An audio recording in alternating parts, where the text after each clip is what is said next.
Hello, everybody. Welcome back to the conversation series. I'm thrilled today to have Lauren Beane here with me. She is actually right here in North Carolina with me, and I'm thrilled to have another local. But she's also a keynote speaker and a coach. She's helping people reach their goals, and she's actually did her big dream and stood on stage and talked at TEDx, which I loved to hear that speech. But I'm so excited to have her here with me, and I'm going to turn it over to her and let her introduce herself.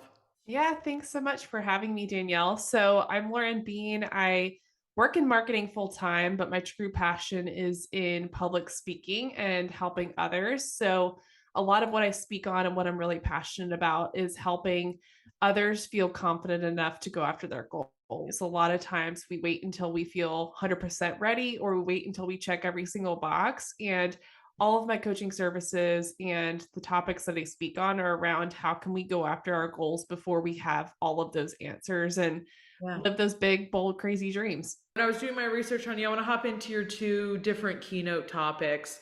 Um, you have Ready Enough and then swiping right on your brand. Would love to just to first off jump into why these two topics in particular.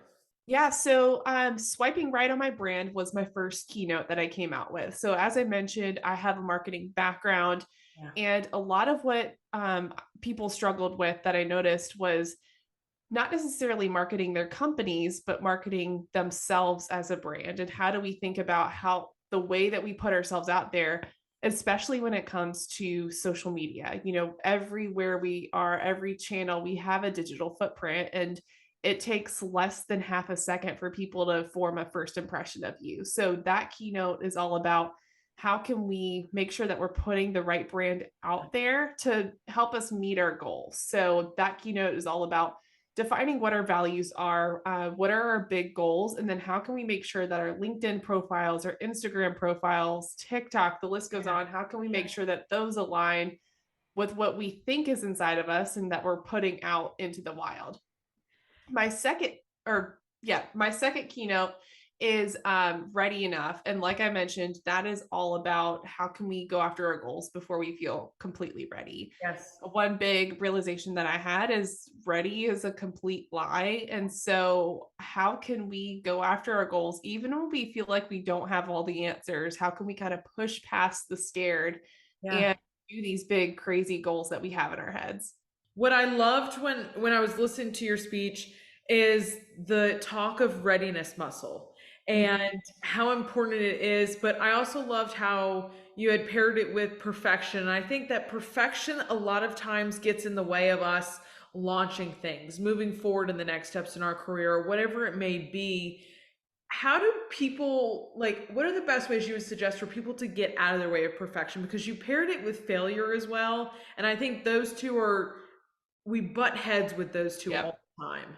Yeah, yeah. One thing I've realized is that perfectionism is the enemy of done. We can either choose perfection or we can choose to have our goals or our tasks checked off. I like to say that I am a recovering perfectionist because I like things tied up with this neat, pretty bow. I like to feel like things are complete before I put it out there. But yeah, to your point, it's when we try to go towards perfectionism, Yeah. it's never going to be completely Right. right. So we're Right. going to be in this constant state of preparation instead of just doing the thing and going after our goals. So and one thing too is perfectionism kills a lot of our confidence because it's always, Absolutely. thinking, okay, it can be a little bit better. Need to keep tweaking, keep revising until we get it right. And so we need to learn that like perfectionism, Yeah. that's not our goal. Our goal is to take these tiny steps to get us closer to our goals. It can be completely messy. And if you're trying something new, it is going to be messy. I have a 1-year-old son that just started walking a couple weeks Oh ago, which is gosh. exciting and scary all at the same time. But watching him learn to walk, he Yeah. wasn't sitting, preparing, waiting until he can do a full on stride. He takes a little step, he stumbles, gets back up, takes a few more, stumbles, get back up. And that's how we need to approach our goals. It's knowing that we're going to mess up, we're going to get bumps and bruises along the way, But each time we do that, we get lessons from it and we can learn from those lessons, apply it to that next iteration and keep going towards our goals instead of waiting, thinking, prepping in our heads before we even take that first step.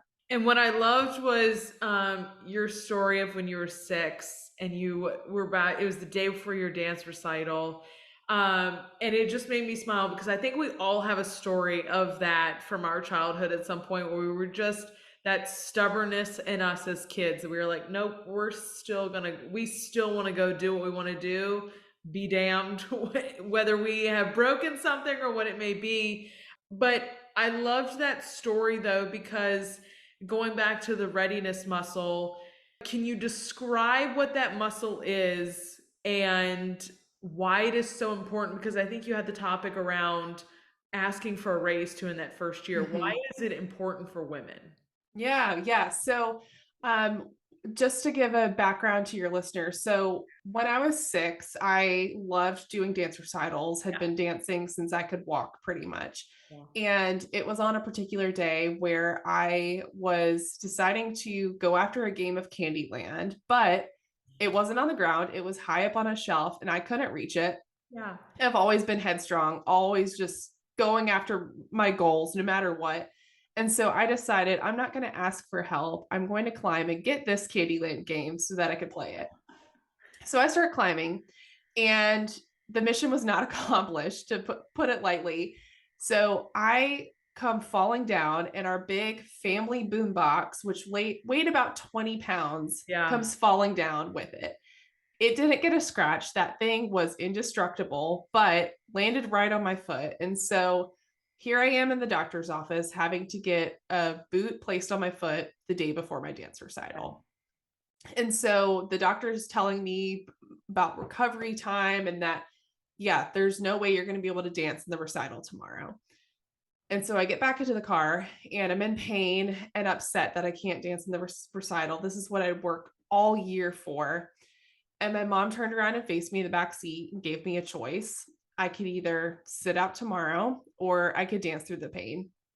And so it was in that moment that I knew it was more important to go after my goals, chase my dreams, even if it meant a little bit of pain. So the next day, I was still dancing with tights and my boot on stage. Did not look the best. It was not my best Yes. performance. But what mattered to me is that I was on that stage Yes. living the dream. And Yes. so when I talk about flexing our readiness muscle, it's a muscle like any other muscle in our body. The first time you exercise it, it's going to feel clunky. It's like when you go to the gym for the first time and you lift a weight. It's Yes. not going to be perfect right out of the gate, but it's one thing that we need to keep practicing. So the idea behind the readiness muscle is, how can we push ourselves to goals where we don't feel completely ready? Yeah. So when I was at that dance recital, I didn't feel ready. I had a Yeah. boot on my foot, but I still pushed myself. And so the next time I'm faced with a challenge, I have that evidence to go back on of like, hey, remember that time when you did this scary thing and it was challenging?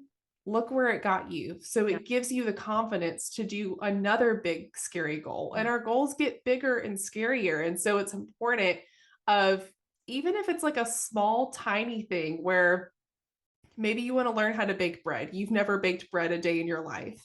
Yeah. Decide that you're ready enough to bake bread and start doing it. It doesn't have to be this big, crazy goal right out the gate, but it's more of just the practice of trying things that scare you a little bit, things that challenge you, and knowing that you are ready in that moment and that you're going to learn along the way. I want to just approach the goal setting things. How do you approach and how do you come up with your goals? What does that process look like for you? Yeah, so I I've always been a big dreamer. So Okay. usually my goals are really big and really scary. And so Yeah. the first time when it pops in my head, I'm like, there's no way I'm doing that. I don't even know the first step. Like, Yeah. Lauren, you're crazy. This is not happening. But I've noticed that those goals that like feel right deep in your soul, where you know it aligns with your gifts, it aligns with your values, those are the goals worth chasing. And usually those are the ones that keep coming back. Yeah. So, Yeah. for example, TEDx was a huge dream of Yes. mine. It's Yes. something that I have been dreaming of since 2016, Yeah. long time in the making. First time I thought of that, I was like, no way, I am not doing that. That is a big, crazy goal. Like one of those things where I was like, I'm not even going to tell anybody. They're going to look at me like I'm crazy. I'm not going to do this. But it was one of those dreams that kept coming back. And Yeah. so when I have these big, crazy goals, Yeah. think of it like climbing a mountain. We look up and we see that summit. There's no way we can reach the top. But I found that any big, crazy goal can be broken down into simple, Yeah. easy steps. Yep. So whenever I have a goal, whether it's like a dream job or TEDx, break it down into tiny enough segments where when you look at that individual part, you're like, okay, that's doable. I can do that. So for example, TEDx, first thing I did was Google how to apply to a TEDx or how to be a TEDx speaker. In the big grand scheme of things, that doesn't really feel significant, Right. but it's a Yeah. necessary first step. And Yeah. then it's like, okay, I can check that off the list. Yep. What's next? And so it's one tiny step after another. And then before you know it, you look up and you've reached that big goal. So it's a matter of taking a lot of tiny steps and kind of almost like project planning in a way of your goals so that each step is manageable along the way. Two things coming off of that. I always find goals too, the ones that you have a true amount of passion around, they're the goals that like you can't lay down in bed at night and not be thinking about them, or like you're like constantly scrolling or like looking up things that you're like kind of reaffirming that okay, yes, this is, it's like the building the confidence to go and do it. But I always feel like that those goals are the ones that are going to mean the most and have the best journeys with them, because you just can't stop thinking about them. Yeah. Yeah. And it's, I And think that's a powerful thing and too. here's the thing about those types of goals too. You have to want them. Like you have to want to achieve them. No Yeah. one else can tell you what your goals are, because if it is a big crazy goal, you have to want it bad enough to where when you face those bumps in the road, Yeah. you still want to get to the end result. You Yep. can't Yep. be going after a goal because your parents think you'd be good at this or because someone else Yeah. told you that you should chase after this. Like you have to know deep within your heart that this is something that you want to chase, because that's the only way that you're going to be able to push through those obstacles and difficulties. Because no, if a goal is worth chasing, you're going to face bumps. Like there's no straight easy path. If there was, I would be a millionaire right now. But there's not. There's going to be challenges along the way. So it's important to know that like these are my values and this is why I want it, not just because, oh, I think it sounds cool. Yeah, I'll do that. But you have to have a very, very clear why do you Yeah. want this goal? And going back to your summit reference and taking those steps, can you share how many times you apply? I mean, you started back in 2016 applying Yep. for TEDx. Can you share how many times, like those steps you took to speak at TEDx? Yeah. So 2016, that was where I got the dream. It was like, okay, this dream's not going anyway. I need to do something about it. So I started researching, started talking to people in my network that have done talks in the past, just getting a feel for what does it mean to be a TEDx speaker? What is a good TED talk? And what in the world am I going to speak on? Yeah. 2019 was the first time that I actually kind of knew what I wanted to speak on. So I applied to one event in 2019. Yeah. I applied to another 6 in 2020, applied to another 8 events in 2021. In 2022, I applied to another 3 events. So total mixed in there about 19 events that I had applied to. Yeah. And that came with 19 rejection emails. So one after another, thank you for your application. Sorry, you're not considered at this time. And so it's frustrating each email. You don't know how many it's going to take before you actually hit that. So each time I would get that rejection email, it hurts. It sucks. It's, you kind of wonder, is this worth chasing? And each time I would go back to like, no, this is something I still really, really want. And so I would keep chasing after it. And I was actually 8 months pregnant with my son when I got the email that my big crazy dream was finally happening. So 20th time was a charm for me. But it was just a surreal moment. And the timing of it was just absolutely wonderful. The specific event that I was selected for happened to be the hometown in Illinois where my grandparents live that I only get to visit once a year. So the timing was incredible, but had I known that it would take 20 times to get it right, I don't know that I would have like kept going after that Yeah. goal from the Yeah. beginning. Like that's a big, scary number of rejections. But it was important along the way to understand my goal and that like I wanted to prove to myself that I could do it and that self-satisfaction. Like even if no one saw my talk, like that was still worth it to me of just knowing that I accomplished that and being able to stand on that dot. And to your point of if you had known it would have taken 20 tries, that's probably why it's a great thing that none of us can see the end result of our goals because we may have just been like, nope, we're done. We're not going after this goal. And then who knows if it could have spiraled to something else that could have given you a completely different end goal. Yep. I think that's we always wish we can see the question of do you want to see the past or the future, and it's kind of like I don't want to see what's going to happen. And I think to your point, I think it's great the journey along the way because it teaches you things. Every step of the way teaches you something. And Yeah, absolutely. Absolutely. And like I said, just the timing of it worked out. Like, thank goodness I didn't get selected for a 2020 event, for example. But yeah, it's just getting the exception letter after all of those rejections made yeah, it so much sweeter. yeah, It would have been great if I had applied to one and done and I got it. That would have felt great. But knowing how high I had climbed to reach that point, yes, it was so much better yeah. than like all those rejections made that success so much better. Hopping back to your keynote topics, when you are giving your speeches or doing any of your coaching, is there a certain data point? Is there a certain piece of your topics that people are relating to more than others? Yeah, so I have noticed, especially when I'm speaking to corporate audiences, Yeah, the discrepancy between women and men when absolutely. they apply to job roles. Um, Everyone, when I mention that, they nod their heads. They have seen it firsthand wherever they work. A lot of the data points show that men will apply to jobs when they only meet 60% of the qualifications.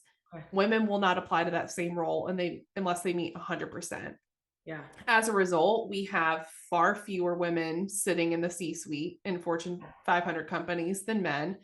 I think a lot of that is due to the fact that we wait until we yep, feel completely ready or completely qualified to go after those dream roles, yep, and we lose out on those opportunities. A lot of these opportunities are given at the first person that jumps at that opportunity.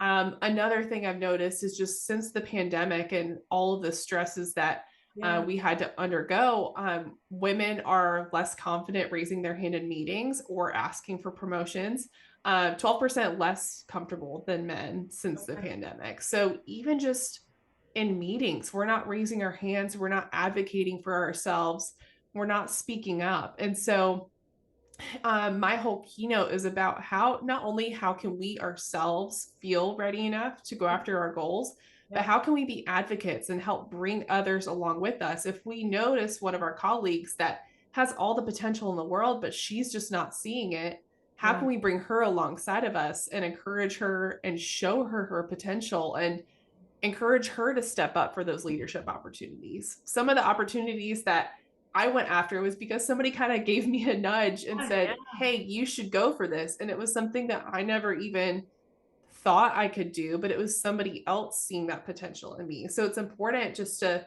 look around us at our colleagues and notice their gifts and talents and, you know, uh, get them to go after yeah. promotions and jobs as much as we go after them ourselves. Do you think any part of is it just the overall society and how, like, the history of what women have gone through in terms of the workforce? Or do you think it's maybe a company culture thing where some people are in these positions and it's kind of, that's just how the company is and that's how they operate? What do you think about that? I think it's a little bit of both. Okay. It definitely. it is easier to advocate for yourself for sure when your leadership is showing that. Yes. Certain companies are fantastic at that, where they have a lot of female leadership where people can look at the executive board and see themselves in those executives. That is incredibly important. However, I do think it's a cultural thing where we as a society, we are told, like, we're used to holding back and waiting to raise our hands. It starts even when we're in elementary school of, you know, girls will raise their hands until they're called on. Boys will just shout out the answer for a math problem. And so even from a young age, we're learning these norms of when it's okay to kind of advocate for yourself versus wait your turn in line and raise your hand. And so I think it's something that we need to teach from a really young age of advocating for yourself, speaking up, knowing the gifts that you bring to the table. But then if you're in a leadership position, it's so important Yeah. to make sure that your company is representing that culture and having diversity across the board in all types of leadership positions. Completely agree. And I find too, like we're most of us are in a remote environment. Even in a remote environment in Zoom, you have the raise the hand thing. Yep. You see a Yep. lot of women raising their hand and the guys just kind of shout out, and I'm like, we got the feature for a reason, everybody use it. But I agree with you. I think there's a lot of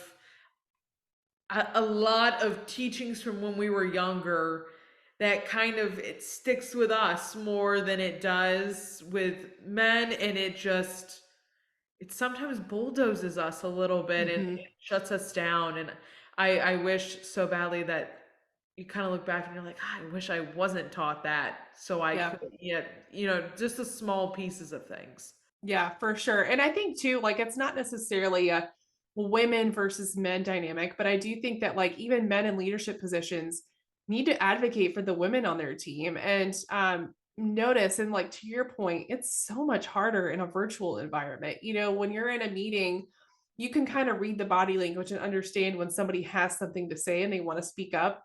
When you're in virtual, especially if your camera's not on, it's so much harder to see that. So it's so important to make sure that you're calling on your team members and making sure that everybody has a voice in that meeting. Yep. Because with this technology, it's great because of the flexibility, but it makes it so much harder to have all the voices heard in the meeting. With your big, bold, crazy dream of speaking at TEDx event, that has happened. Do you now have another big, bold goal that you're working towards right now? Yeah, so my big bold goal right now, that's easy to say. I'm working on an online course for women. Okay. So helping women really harness their big, bold, crazy dreams. Some of us are so used to just the busyness of life, we don't even really know what we want anymore. So, my course is going to help us unpack those passions that maybe we've buried a little bit and then figure out that step one, step two, step three Yep. to break down those crazy goals so that we can actually achieve them. So, I'm hoping to launch that by the end of the year. Very cool. Pre-orders will start pretty soon, so I'm really excited about that. So that's my next goal, is building out a course to help women really unpack those dreams and get started on them. I love that. And of course, you doing more keynote speaking, I'm sure. Yep. What is it about being on stage for you? People who are, you wanted to go do public speaking, people who are not very comfortable with public speaking, how did you become comfortable with that? Yeah, so I think a lot of the passion behind it starts from when I was younger. I just have Okay. always loved being on a stage. Yeah. But even the first time I did a speaking engagement, I was so nervous. I was probably talking like I was auctioning off a hot ticket item. I was sweating, like Yes. it was not a good performance to say the least. Um, but it was one of those things where I got done with it. And even those gigs where I thought I completely bombed them, Right. don't even kind of blacked out, don't even know what I said. It's those connections with individual people Yeah. after the sessions that mean the most to me. So talking to that individual and they're like, hey, you said this that really resonated with me or meant a lot to me. And I'm like, wait, I said that? Don't remember that, but cool. I'm glad it worked for you. But Yeah. it's just those one-on-one connections of seeing the impact that like my stories can have Yeah. on somebody else. I'm not like some big celebrity. I'm not a big author or anything. Like my goal is just to share my authentic stories of little old me from Raleigh, North Yeah. Carolina, and how I went after my goals. And I think it's so cool of having somebody relatable that we can see ourselves in on stage so that we can start going after our own goals. So I like to say I've gotten better since those first few gigs, but it's just what like anything else, practice, practice, practice. Each gig gets a little bit better. Then COVID made it a little bit more difficult, virtual. Now, another new muscle to practice. Yeah. But yeah, I love it. I love being on the stage, connecting with people, and just the fact that we're back to in-person events is so incredible. Just the Love it. energy from the Yeah. room. I love it. But I know it's not for everybody. I know I like to do something that most people are terrified of. But that's why Completely. I'm here. I want to help people, if it is something you think you might want to do, I can help you reach that goal. I'm very much on the same stage of blacking out sometimes. Like if I'm really comfortable, I'll walk in and completely just nail it. I might talk like a used car salesman though, and just really quickly like selling off things. But there are moments though where I black out and I come off. I'm like, how to go? I don't Yep. remember anything that I said. But I think it all just depends on the environment that I'm in. And who I'm speaking to, I think is what I found. I'm like, if I'm doing corporate events, I'm like, ooh, I blacked out during that. Yep. But if it's other things, there might be some chances where I'm like, I feel really comfortable in the environment that I'm in, and this is really easy for me. Yeah, totally. Yeah, it totally depends on the audience for me. I've always found, and I even did this during dance recitals, but I like to find just a couple people in the audience. So I don't ever look at like the big whole Yeah. audience. I just find those couple people. So now when I'm speaking, I find the ones that nod. Like they do the little head bob. I'm like, okay, you understand what I'm saying. So it's kind of I pick somebody, to the left, center, right, and I just talk to those three people. If I Yeah. impact more, fantastic. But my goal is just to impact those three people in the room, and then I've done a good job. So that Yeah. definitely helps with the nerves and Yes. just slowing down my speaking and all of Yeah. that. But it's tough. Yeah, you never know what you're going to get with an event. So some events feel great going into it, others not really sure, but that's okay. It's all exciting. I said it to somebody a couple weeks ago. I was like, the whole when we were younger, you just imagine everybody naked in the audience. I'm like, that doesn't work. I think Yeah, like no thanks. they think it does.